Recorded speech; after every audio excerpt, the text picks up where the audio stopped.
Merci, Monsieur Stroman. Monsieur Lioger, vous avez redemandé la parole.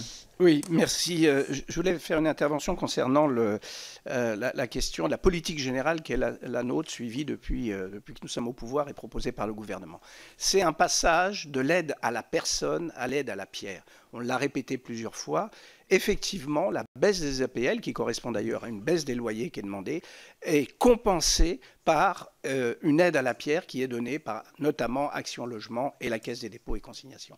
Il y a peut-être un delta entre ce passage d'un modèle à un autre qui explique effectivement les difficultés aujourd'hui de certains bailleurs sociaux, on ne les nie pas, mais ces bailleurs sociaux auront totalement toute la possibilité, ils l'ont déjà d'ailleurs aujourd'hui, de construire massivement sur la base des prêts de haut de bilan et de tout ce que va investir Action Logement et la Caisse des dépôts à l'intérieur des bailleurs sociaux. En même temps, on leur demande effectivement de se regrouper, on leur demande d'être plus efficaces sur les territoires. On parle beaucoup de territoires, mais effectivement, on a le souci de l'efficacité de ces bailleurs sociaux qui, quelquefois, sont trop petits sur les territoires pour pouvoir assumer un investissement important. Donc, c'est une politique globale qu'il faut effectivement qu'on défende de cette manière-là.